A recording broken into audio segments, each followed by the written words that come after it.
President Akufo-Addo's State of the Nation address drew mixed reactions from both sides of the House. The Majority Leader Osei Mensah Bonsu remains optimistic that plugging the leakages in the economy will free resources for the government to implement its policies, while the Minority Leader Haruna Idrissu holds the view that promises of the President to cut taxes and at the same time asking for fiscal space are contradictory. President Akufo-Addo's first State of the Nation address outlined a number of ambitious policies he intends to roll out to kickstart his industrialization agenda of the Ghanaian economy. These include the one district, one factory policy, one village, one dam policy, and establishing anchor industries to steer Ghana's development agenda.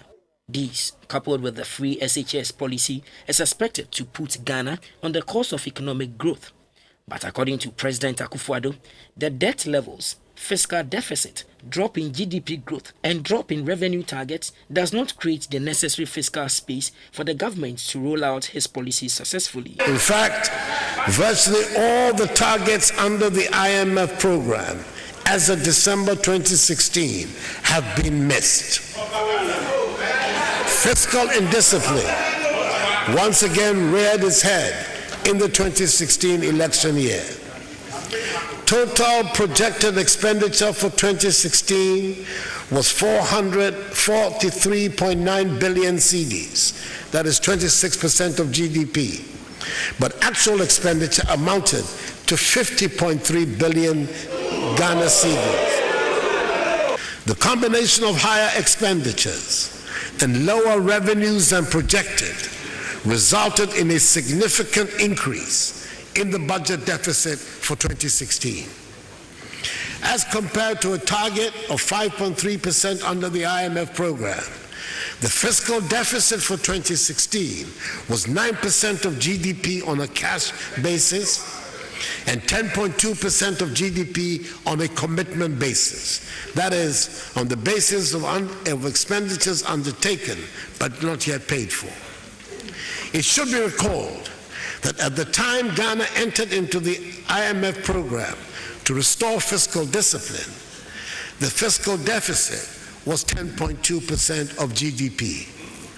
It is very clear, therefore, that the objectives set out in the program have not been achieved. As at the beginning of 2009, Ghana's total debt stock was 9.5 billion cedis. By the end of 2016, the debt stock has ballooned to 122 billion cedis. Ghana's debt stock now stands at 74% of GDP after all the previous denials to the contrary. More debt was accumulated by the previous government in the last 8 years than all other governments put together since independence. According to the Minority Leader Haruna Idrissu, per the picture painted by the president, achieving his numerous policies would be difficult. Tougher times ahead to honor the pledge of ending the suffering of the Ghanaian people. So the Nana Akufo-Addo way is for the Ghanaian people to expect tougher times to end their suffering. They must look for a fiscal space. I've always insisted that the IMF is not a charity organization where you go and say, I want the fiscal space, like a football field, and they extend a mile or an inch for you. They must come with expenditure reprioritization and commit themselves to fiscal stabilization. But if you have a government which is promising tax cuts, even in the face of fiscal deficit, that's a paradox and contradictions I was pointing about. So when I say tough times to end suffering, it's only to reveal the paradoxes and contradictions.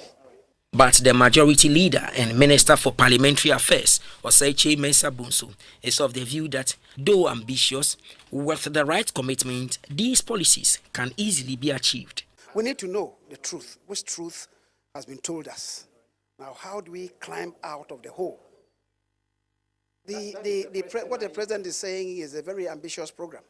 And I know that we can do that. I know it is achievable because there's a lot of waste in the system. A lot of waste. Delving deeper, we have seen some figures come up. Nobody's conjuring it.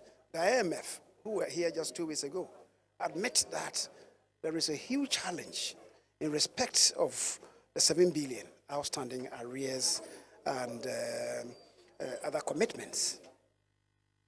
I think the finance minister insisted that the debt to GDP ratio was in the region of 60-65% the last time around.